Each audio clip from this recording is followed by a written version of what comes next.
Alright, so today we're going to compare the Supernote A6X2 Nomad to the M4 iPad Pro and see which one is actually better at being your digital notebook. I know I have compared the Supernote to an iPad Pro in the past. That was my 12.9-inch M1 iPad Pro.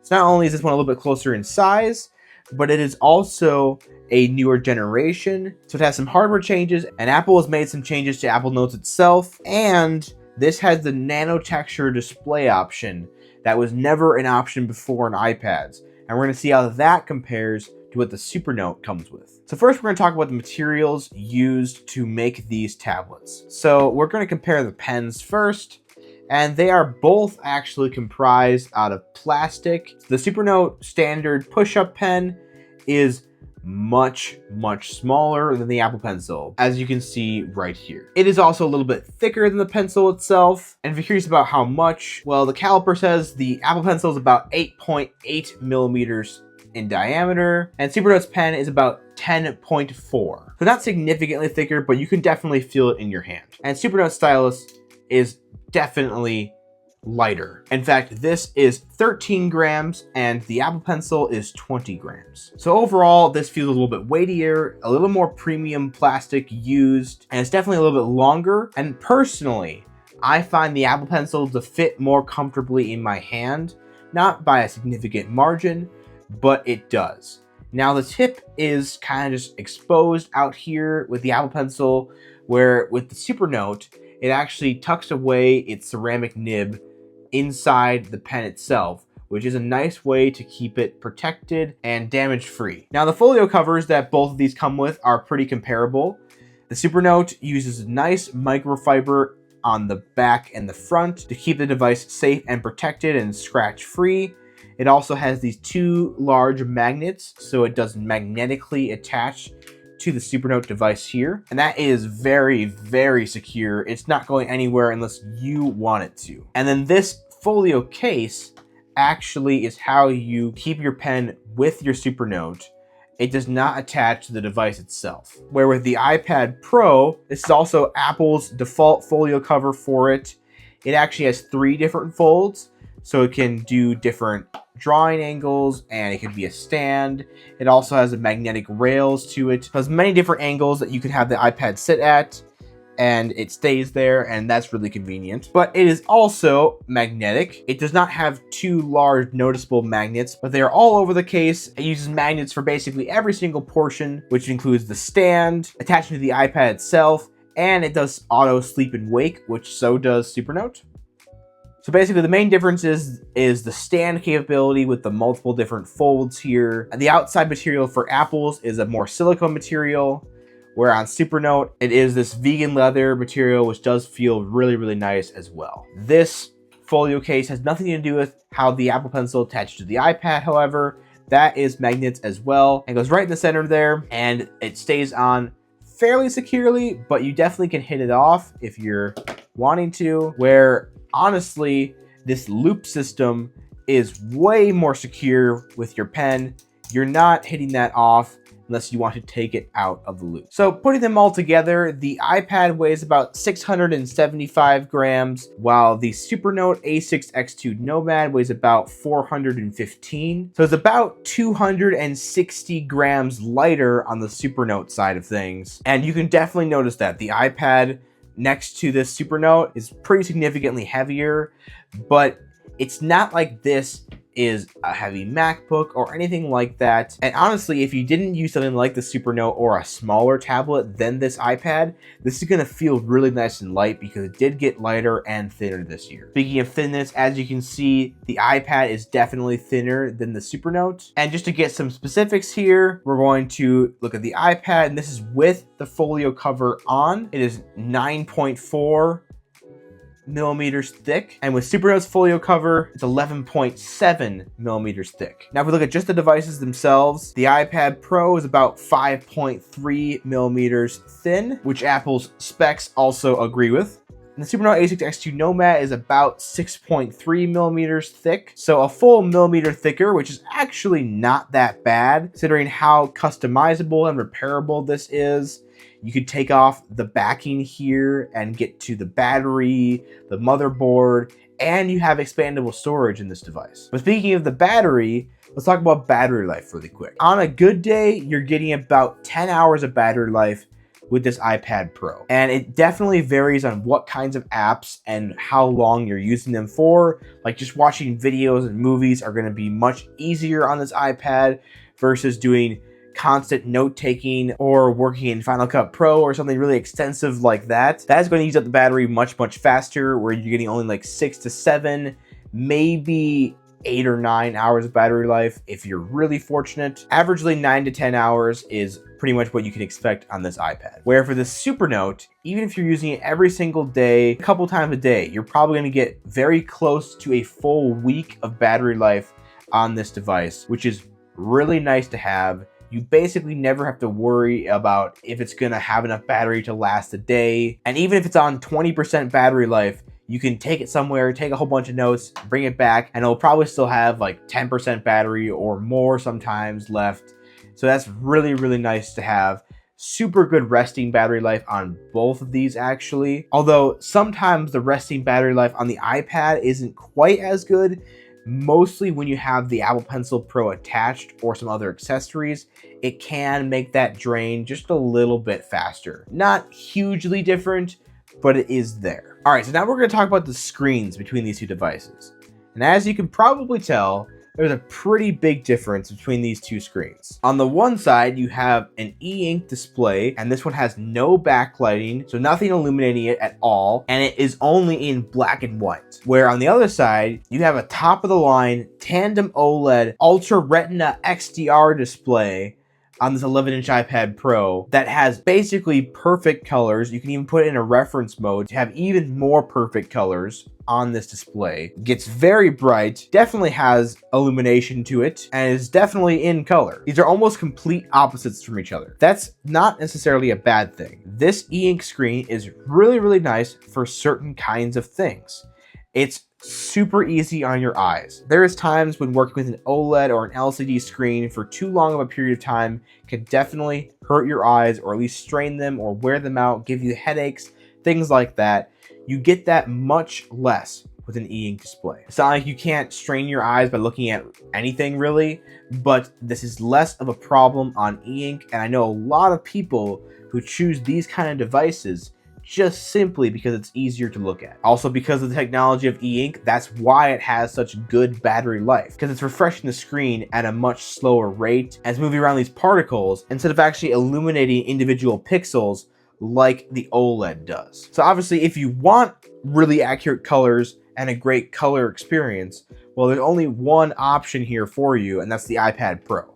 This is not meant to do colors. It's literally not a thing that they even offer, and that makes sense. There's a good reason for it. Color ink right now is just not that great and well done, so they've chosen to just not use it until the technology develops further. But I do want to mention, this is actually 300 pixels per inch on the Supernote.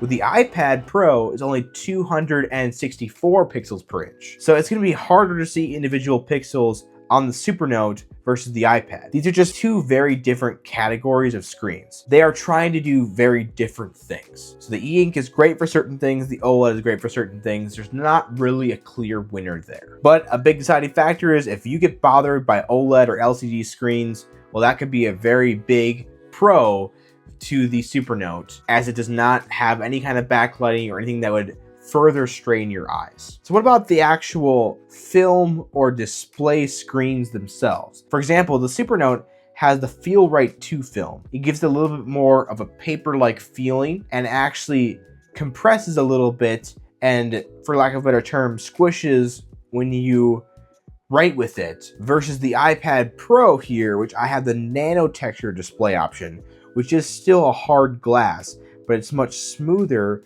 and it has some texturing etched into it. And the primary focus is to avoid glare, not necessarily writing feel, but it does still provide a different writing feel. So for the Supernote, it really feels like you're writing with a pen on paper, and more like a pad of paper, like a paper notebook, where you can feel some of that compression when you're putting the pen to the page. So the iPad feels more like a single sheet of paper, and the pen feeling is more like either a gel pen or maybe a mechanical pencil. It has a good amount of smoothness to it, but it does give some resistance with this Nano-Texture display. It's definitely different than writing on a glossy iPad screen. I actually really enjoy the writing feel that Nano-Texture gives. It's definitely different than the Feelwrite 2. This is probably still a bit closer to pen on paper, but this actually has a pretty nice feeling to it. And it's a way better comparison, in my opinion, than when I compared this Supernote to the M1 iPad Pro that I was using.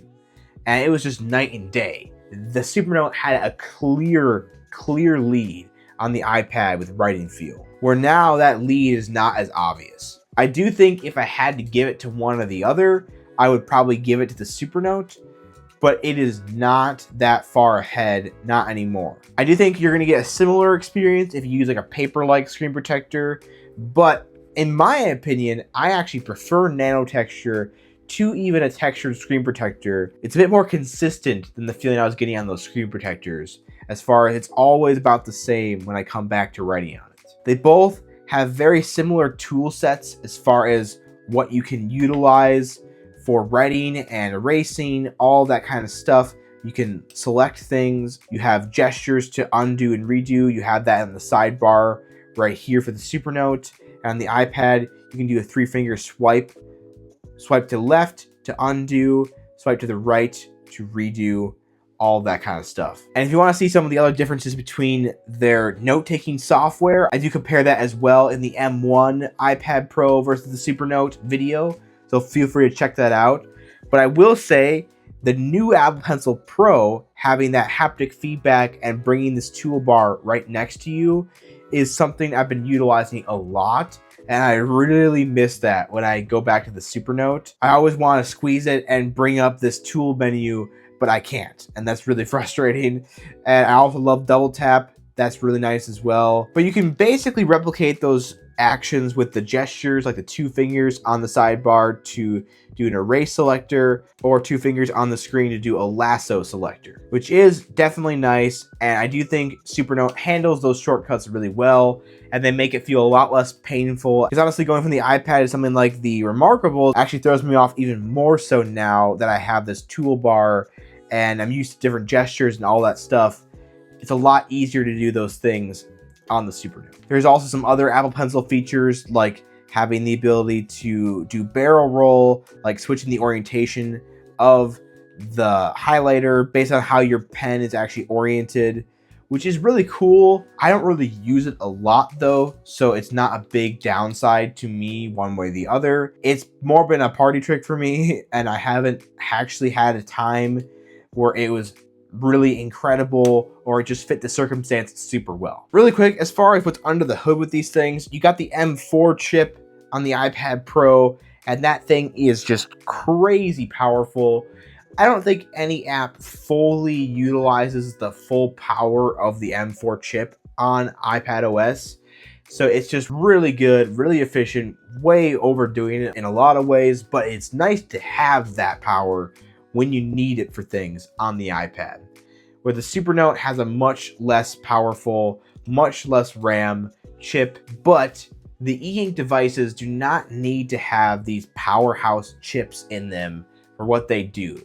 They just need chips powerful enough to run their own software and do the note-taking experience. They don't have to power Final Cut Pro or all the other crazy apps like the iPad does. And the Supernote only comes with 32 gigabytes of storage, where the lowest option on the iPad is 256. This one in particular is 1 terabyte. But you can get a micro SD card and put that into the Supernote, and you can easily go up to another 1 terabyte of storage if you wanted to. And the files are a lot smaller here on the Supernote, so you're not really going to need quite as much storage as on an iPad. You're not downloading video games or movies or anything like that that's taking up a lot of storage space. So alright, these can both be your digital notebooks. Which one is actually going to be better at it though? As far as if you want something as just a notebook that keeps you focused on taking notes and does that job super well, well, the Supernote is your pick. It is a focused notebook or planner and to-do list now as well, but it's really good at just being a notebook and not having so many other things on it that distract you from just note-taking. Now, getting an iPad or something like this iPad in particular as your primary digital notebook is definitely doable. And I think with this new screen that it has, it makes it really, really nice for me to take notes on it. But you can also get way more easily distracted on a device like this. It can do a lot more than that. And it's more for those who want an all-in-one device where they're not taking around a separate notebook with them places or something like that. I can see someone like that wanting an iPad so it can be their typing notebook and their writing notebook, and it syncs a little bit better with Apple and everything like that. So really, this is my recommendation to you. If you want something that's just a notebook, a journal, planner, something like that, that doesn't distract you, that is just a way to save it digitally so you can occasionally view it on your phone or just have extra copies of it or basically just never run out of paper, this is the device for you. Supernote A6X2 Nomad is a great little notebook, and I've used it so much over these last almost 8 months now, and I love this device. No other e-ink device pleased me as much as this one did. I had the Remarkable 2 for a little bit. I had a couple different books, tablets, and none of them were as good of an experience, to me at least, as the Supernote. I will say though, with the screen that the Supernotes have and the pen, it's a lot more realistic to pen and paper, but it also feels more fatiguing like writing on pen and paper is. I get pretty fatigued writing on a regular pen and paper notebook for a long period of time. And I don't really get that anywhere near as much with the iPad and Apple Pencil. I think it actually has something to do with the shape of this Apple Pencil, and the Remarkable marker is actually very similar to this as well. And it gives me that similar, almost no level of fatigue. And it might also be that both this iPad and the Remarkable feel more like a single sheet of paper instead of more of a padded piece of paper. And I think that does give a little more give and fatigue. But again, it adds more realism, at least to me. But especially if your hand gets tired out really quickly, that might be something you want to consider. It's not like it's super bad. I still think regular pen and paper is even more fatiguing than the Supernote. And it can also depend on how hard you press down and things like that. There's ways to mitigate it. But it is something you could face on the Supernote, where I see it as less of an issue on the iPad itself, at least in my testing. So the iPad I would recommend to those who need to do more than just a notebook and want it all in one device. I think this is probably the better dedicated digital notebook, but this is overall a more versatile device. And if you don't want to carry on 2 or more things in your bag, this iPad could probably replace all of them. And it is nice to have that flexibility. Personally, I'll be keeping both of them because I like to use them both together because, again, I think this is a better dedicated notebook, and sometimes I want to get away from the OLED screen and all the blue light that all my screens are pushing at me all the time and just sit down and write in a notebook or read a book or go through a PDF on here. And it's kind of a nice break to have. All right, so that's my comparison of these two devices. I hope you guys were able to learn something. I hope you were able to make an informed decision based on this video. Obviously, let me know in the comments below if there's something about these two devices that I did not compare that you're curious about. I will either answer directly or make a follow-up video. And if you enjoyed this video, please give it a like, share this video, comment, and subscribe. I'm trying to get to 5,000 subscribers before the end of the summer, and it's going by fast. So please subscribe. If you're wanting to see coverage on the new A5X2 that's coming out basically any time now, as it is the 3rd quarter of this year, I will definitely be making videos on that. Supernote has actually agreed to send me their new tablet once it comes out. So I will be making a bunch of videos on that and going very in depth with it as well. So definitely be subscribed to this channel because those videos will be coming, and I will be comparing it to the Supernote A6X2 Nomad. I'll be comparing it to the Remarkable. I'll be comparing it to the iPad Pro, and I'll actually be more properly sized to compare to this 11-inch iPad Pro as well. And as always, have a great rest of your day.